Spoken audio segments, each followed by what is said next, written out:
How are you doing today? Today is Thursday, May the 5th, and I'm going to do my April roundup. I'm going to do my, what else? I'm going to show you something that I'm doing new with my bobbin storage for my kitted up projects, and Tracy P's talking tag. I'm going to give that one a go because, yeah, it's interesting. I love hearing how everybody has been doing this tag and how everybody pronounces stuff differently. If you know anything at all about the province of Newfoundland in Canada, you'll know that we speak very differently.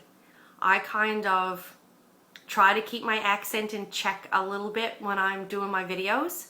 I speak a little slower than I typically do when I'm doing my videos so people can understand me.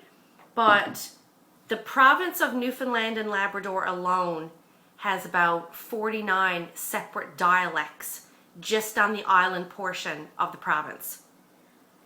So how I say some of these words is going to be different to how my mother would say some of these words, because she's from a different area of the province from where I was born and raised. It's a really interesting culture.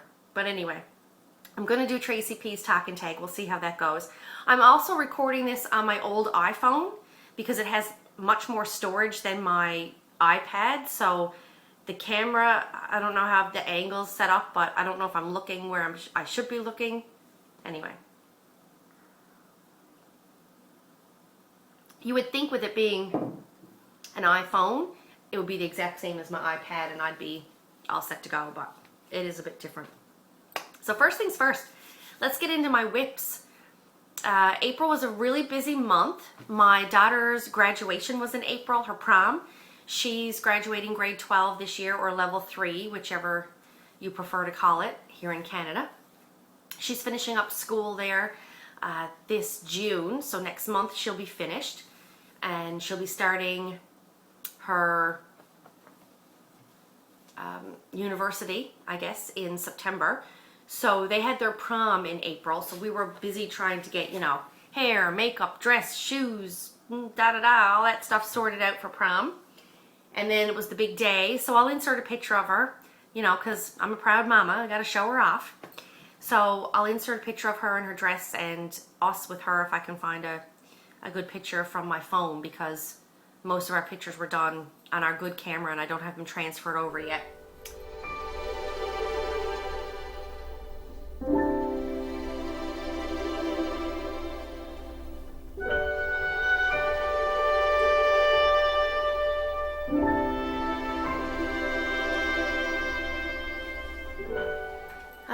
Also, yeah, and I went a little radio silent for a couple of days, no social media and all that stuff, because I had to travel for a funeral. We had a death in our family. Not pleasant, but you know, that's life. So now anyway, I'm back and all straightened out, so let's move on to my whips.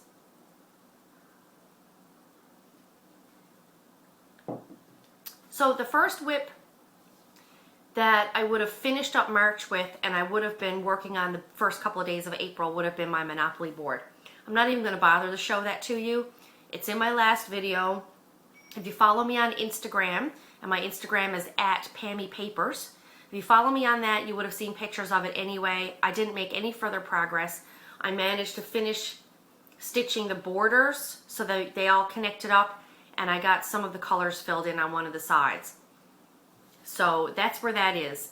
I should have been working on that this week, but the second Haid challenge is going on, and I would really love to get a page finish in on my old world map.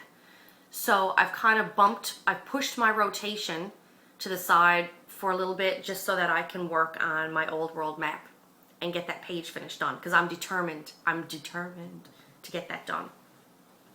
So the first whip I'm going to show you is my Record Girls. I'll insert a picture of where it was the last time you saw it.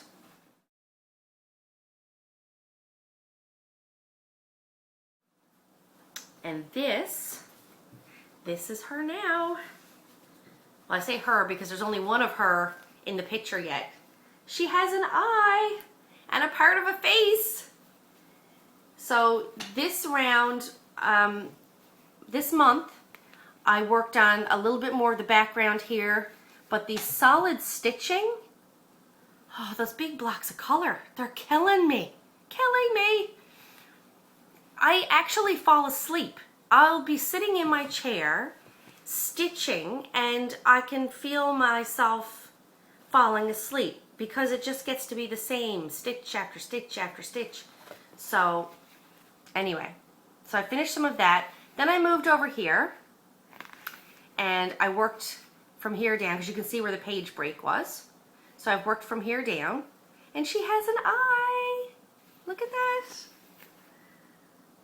So yeah, so this page will take me down to the bottom of her face and the top of her dress and across, which would be the top of the blonde who's sitting next to her. So, ta-da, that's my record, girls. The next one I worked on was my Haid, A Christmas Carol, because I have two Haids that I'm doing.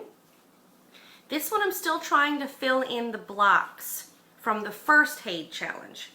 So I'll insert a picture of where it was the last time you saw it.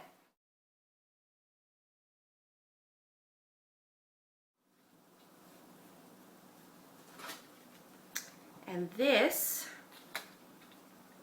oh, let me get it folded back here. This, oops, is where it is now. So, I don't know if you can see that very clearly on this camera, but I've managed to get a lot of the blocks filled in. Please excuse my wayward threads, because I'm stitching this on 25 count 1/1, and I'm using waist knots to anchor my threads and then stitch over them instead of having to flip my work and weave them through. So I have waist knots going on here, and then I have parked threads beside. So the threads are in a little bit of a mess there, but I managed to fill in a good portion of these blocks here where the staggered stitching was. Then I also filled this in up here, and I'm starting to work my way down these 1, 2, 3 columns here so I can fill in this patch. So that's where A Christmas Carol is. I love the detail in this. I love that you can see, oh, maybe you can't see, the lighting in here is so bad today. This is like a little sign that sticks out over a doorway, which you can't really tell right now, I guess, but yeah. And the buildings, the little, you know, the decorative sections of the buildings and the little chimney tops. I just really love this piece. So that's my Christmas Carol. That's going really nice. This is still one of my favorite pieces to work on because the stitching is just so tiny and so lovely. Because as I said, I am doing it 1/1, and I love it. So after I worked on Christmas Carol, I switched to Quiet Frost. Now, the last time I worked on Quiet Frost was in March. And I had a horrible flu. And so while I was home, I got a fair bit of stitching done on it, and then I got tired of it. I got sick of it. And I actually switched it out of my rotation a few days early. But I'll insert a picture of where it was before.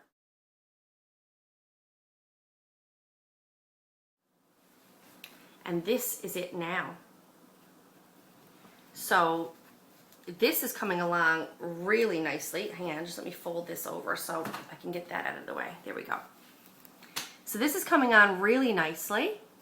I've got a large portion of the swirls in the sky done, and I've moved down. This is the background of the sky that doesn't have the swirls, and then the water starts about here. A lot of blue. A lot of blue. And although it doesn't look like there's much confetti. I don't know if you can see it there, but some of this is blocks of color coming in through here, but there's still a fair bit of color changes in the sky there. And that's what these little white specks are. It's like one stitch of that color, one stitch of that color, one stitch of this color. They're like single stitches of different colors. So that's where Quiet Frost is. I'm very pleased with how that's coming out. Instead of working across, I'm actually working this one down, and then I'll move over, because it's like a half page on the chart, and then it's a full page and a full page, and then well, yeah, it's like a half page stops right here, I think, and then like a full page. This is almost a page finish, and then a full page, and then I move on. So yeah, but I am enjoying this one. I'm stitching that 2/1 on 16 count, Ada.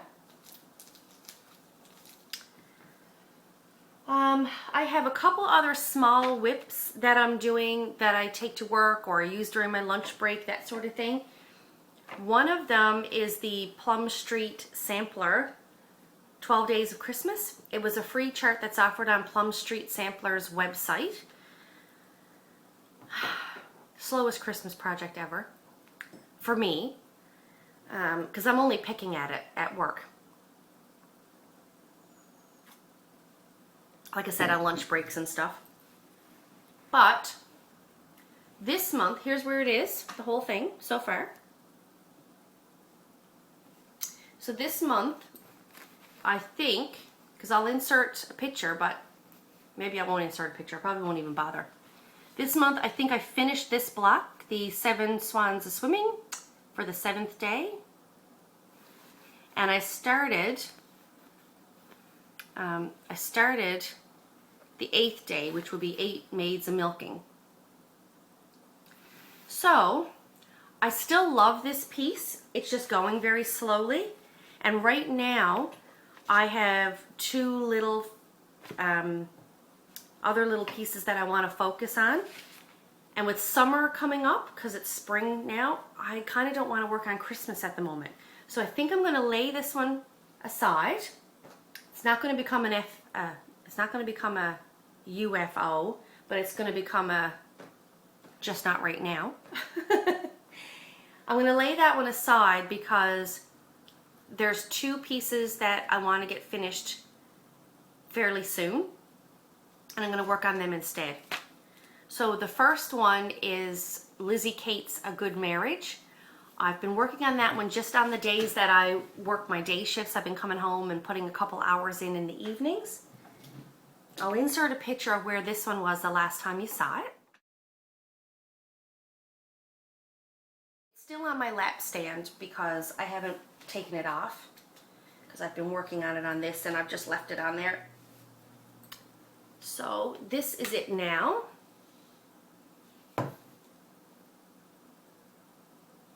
So there you go. I don't know how close I can get that with my frame still on it. So that's A Good Marriage by Lizzie Kate. I managed to finish another couple of lines of text. It's my first time working with variegated floss. I do like the color changes. They're very subtle, which is nice. But I have to say, I find the floss, what's the word I'm looking for? I find the floss very dry. Like it's not, it catches on itself and it knots easily. And I don't use Thread Heaven. I don't use Thread Heaven on any of my things. Never have. Don't feel the need to. I've never had an issue when I've been working with DMC.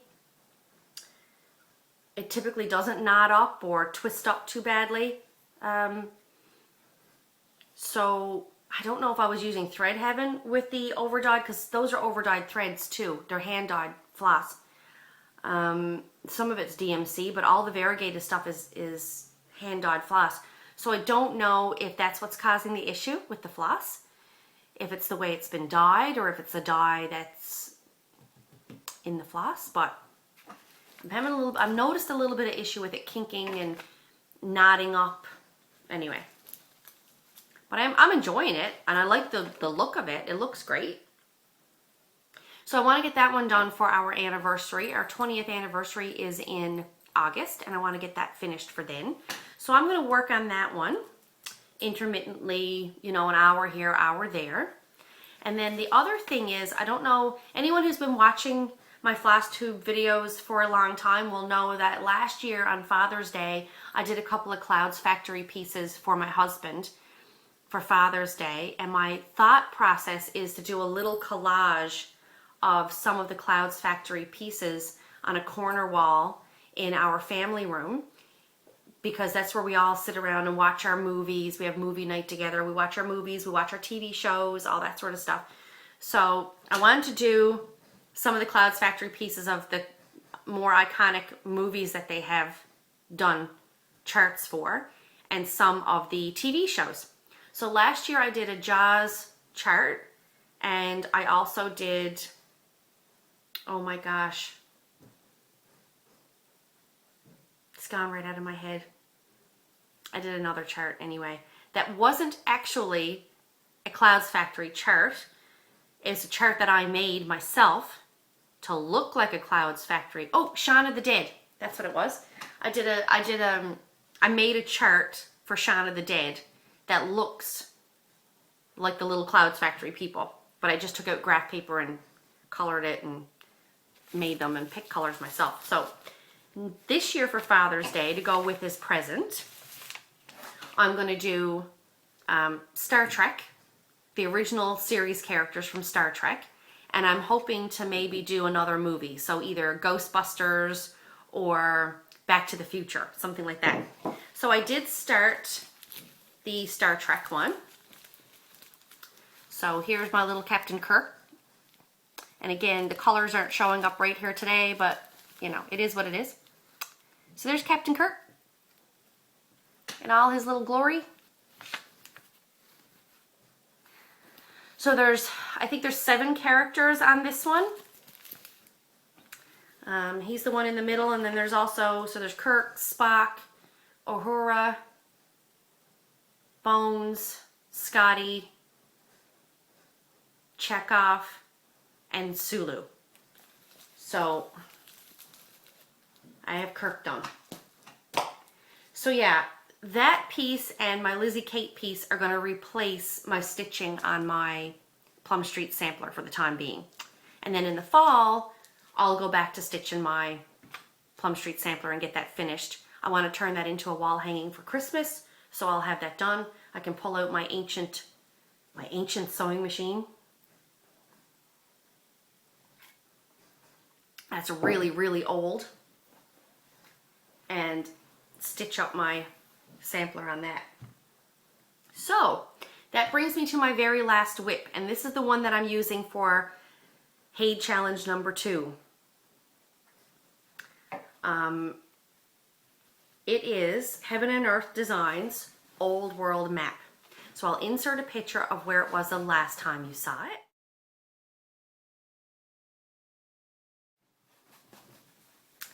And this is it now. So this was the first page. Okay, from here up is the first page. And that's how much I've gotten done so far on that. And then for the Hay Challenge, you had to start a new page. You have to stitch it doing cross-country stitching. You have to do one color at a time. So I think I'm up to 19 or 20 colors now done in this page. So there's page 2. This section going across from here down. This will be, or to here, I guess. Here across and down. This is page 2. So that's what I have done of my Old World map so far. Okay, so some of the background in the corner, I moved down here, and then now you can start to see the top edge of, this is like the big, one of the big rounded portions of the map. So I've gotten quite a bit of progress on that one so far, but I want to get this page finished done before the deadline on June 15th. So for the time being, I'm not going to stitch on my other whips right now, except for the pieces that I take back and forth for my lunch breaks at work. And I'm going to concentrate on trying to get that page finished done for now. If I start to get tired of it, I'll rotate it out with the next piece that's supposed to be in my rotation, which is my Monopoly board. But I'm kind of determined to try and get that page finished done. So there we go. So that's all my whips. Yeah, that's a lot of whips for a girl who traditionally only does like, 2 or 3 patterns at a time. And they're almost all full coverage pieces. I know I'm a nutcase, but what are you gonna do? So that's all my whips. I wanted to mention about my storage for my bobbins for my kits. So I bobbinate my floss, as I believe I think I have a video way back, like it might have been second or third or fourth video I did on how I store my floss. And I use bobbin boxes for my floss, and then I use tins usually for my kits. I didn't quite have enough tins, so sometimes when I don't have an extra tin, I'll use a bobbin box. Very unsophisticated. So, Hades. I'm doing so many full coverage pieces at the moment that I didn't like sharing my bobbins between my projects, which I normally would do sometimes. So what I did was I actually kitted up all of my full coverage pieces into a bobbin box each, or into a tin can. So they each have their own tin, or they each have their own bobbin box. And what was slowing me down the most after I did that, I noticed that having to consult the color chart, and then, so on my, how can I explain this easily? So on my chart, my Heaven and Earth chart, you got an arrow symbol. So then I have to look at the floss list to see, okay, where's the arrow symbol? Oh, that's color 310.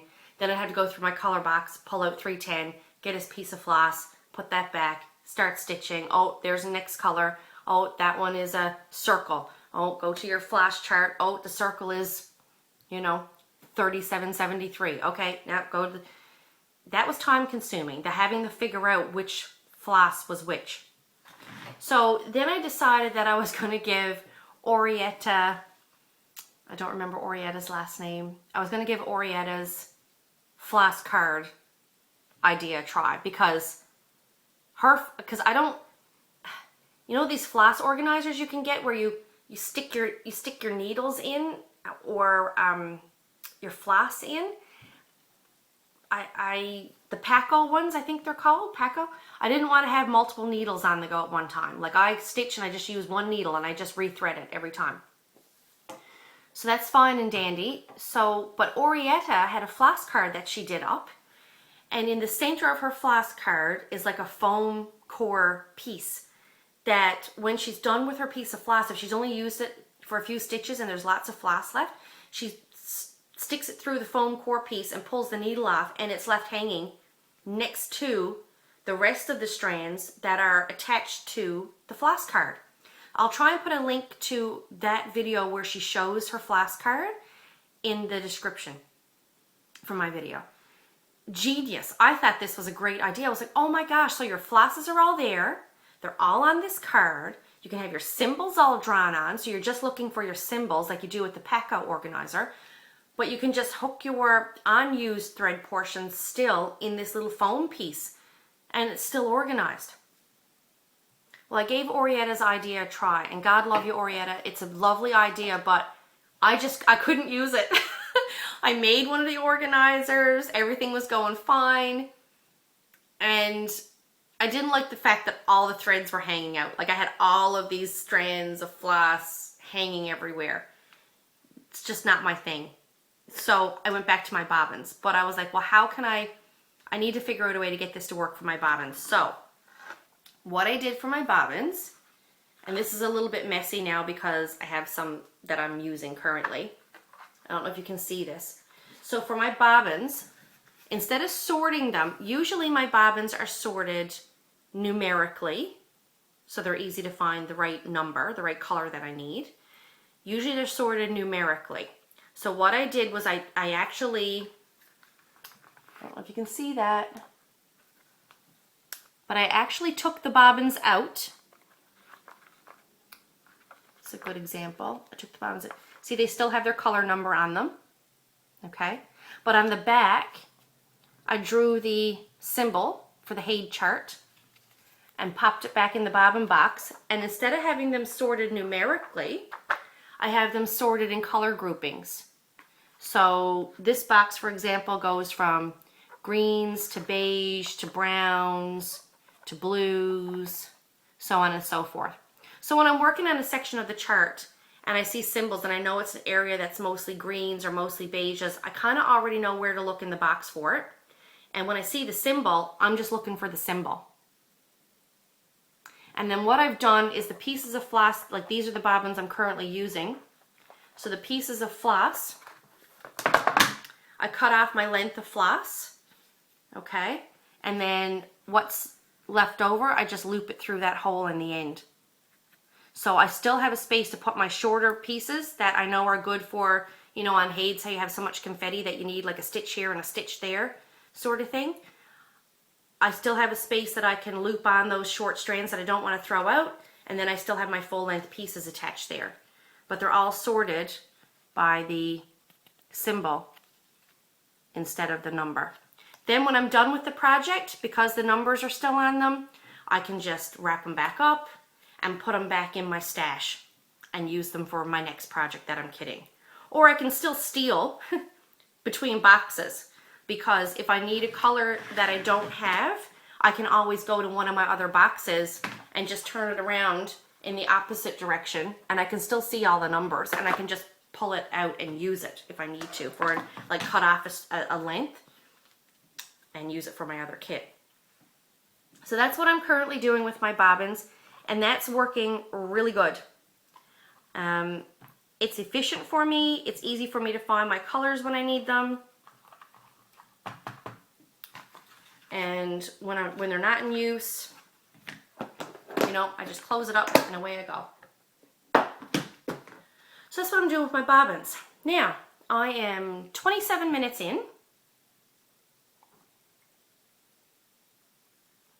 And I don't have anything else cross-stitch related to talk about.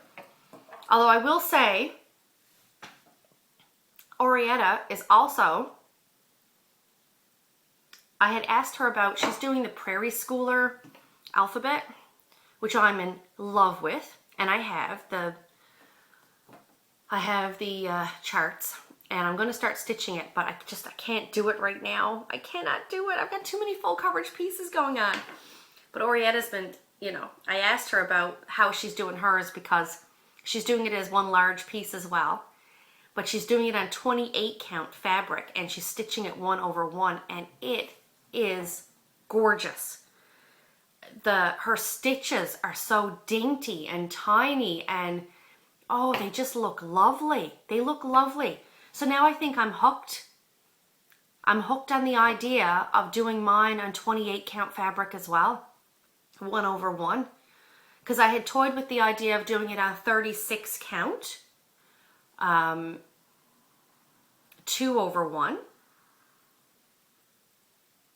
2/1? No, that's a lot. 36 count 2/2, which would be the same thing as 18 count Ada. I was kind of thinking of that, but that's quite a large piece. Like, we're talking the whole alphabet, and it's large. But I've just fallen in love with Orietta's Prairie Schooler alphabet. If you get an opportunity to check out her video, go have a look at it. It's stunning. It is stunning. And her stitching is immaculate. It's so beautiful. So, yeah. So now I think when I go away on vacation this summer, we're planning on going to New Brunswick to visit my mother-in-law, who's living there now. And there's a cross-stitch store not far from where she is. It's in the same city. So I think I'm going to pop in and purchase a piece of fabric from them, the size that I'm going to need to do it on 28 count. Yeah, so we'll see how that goes. I'm still not going to start it, I don't think, this year. I'm saying I don't think, but who knows? I may start it and turn it into one of my projects that I take back and forth to work with me to stitch on my lunch breaks. I don't know. We'll have to see. So I'm going to do Tracy P's talking tag. So I just have to get that up on my phone because I'm going to follow along with her what you need to read. Actually, it might be easier for me to do that on my iPad because then I can see it better. The old eyes are starting to go. I shouldn't say they're starting to go. They've been gone for years, but anyway. Let's see, Tracy P.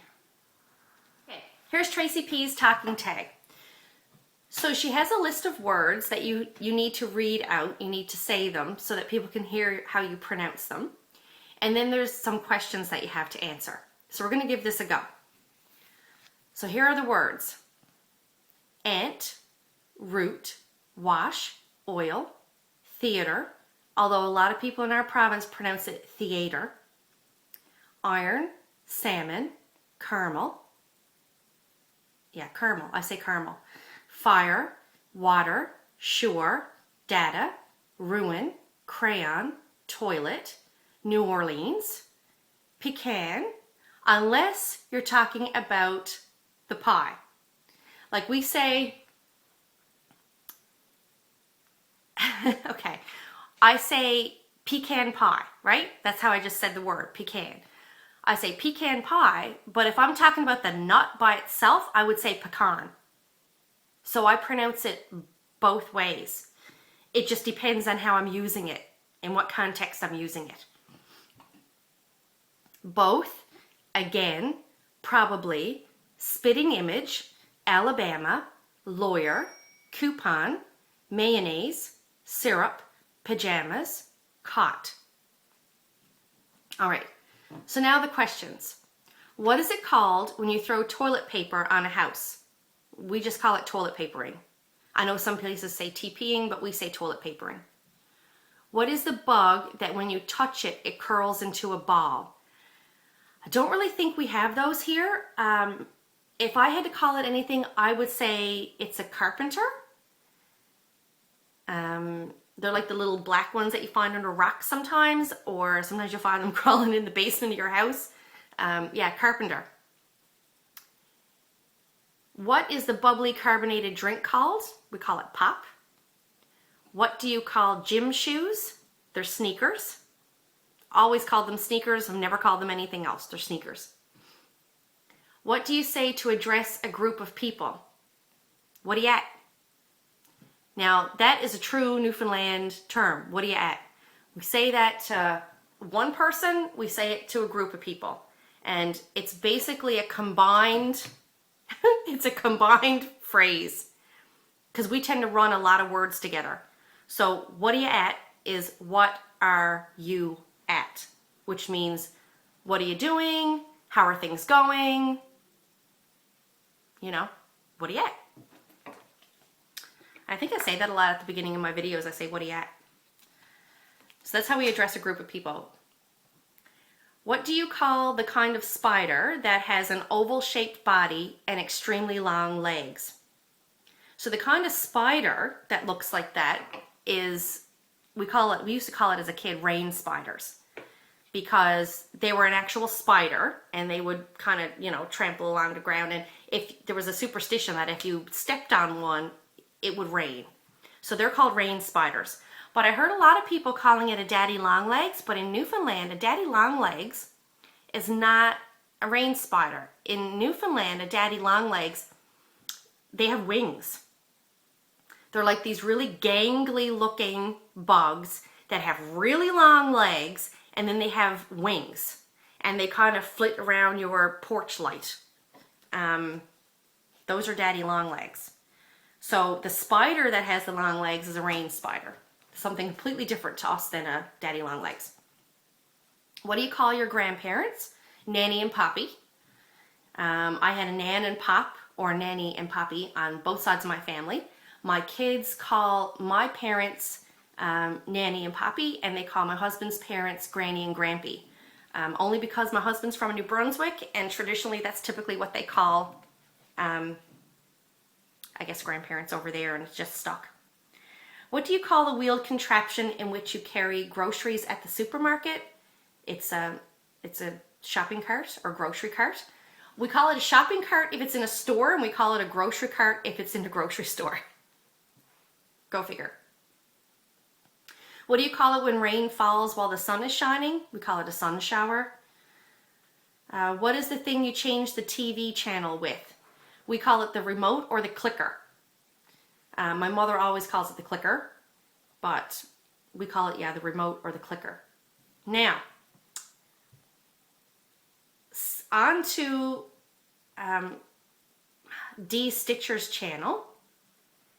Dee's Canadian, and she added a couple of words to Tracy P's tag because she was interested in hearing some other people say these words.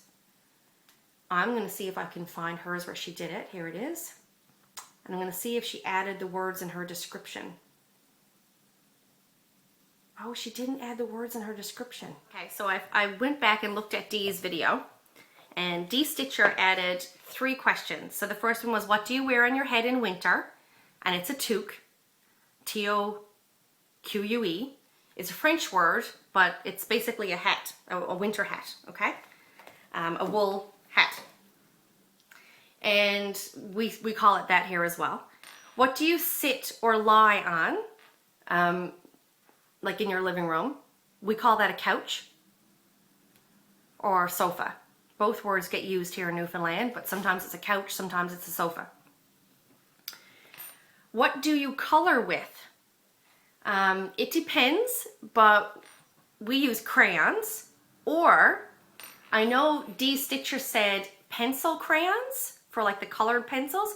We don't call them that. We call those lead pencils. We call them leads.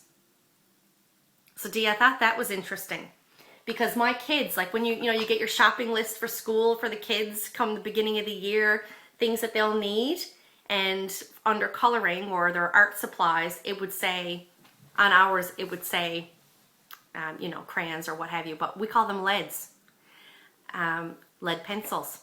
They're technically, I suppose, not lead pencils, because lead pencils are the ones you would write with, like a regular pencil with a black lead in it or gray lead in it. But our coloring pencils, we call them lead pencils. Or do we just say leads? So there you go. That's the talking tag. Newfoundlanders have a huge, there's a whole gamut of sayings that we use that would mean nothing to anybody else anywhere in this world. But it sounds like regular English to us, even though it's gobbledygook. Maybe someday I'll do, I don't know, I'll add on some Newfie slang to the end of one of my videos or something. Just go through a few phrases because it can be quite funny. Anyway, everybody, you guys have a good month. Enjoy your stitching. I hope you have a very productive month. I'll be back at the end of May with an update and show you everything that I've gotten done. Hopefully I'll have that Hay Challenge completed by the grace of God. And that's about it. So take care. Have a great stitchy week, and we'll see you soon. Bye.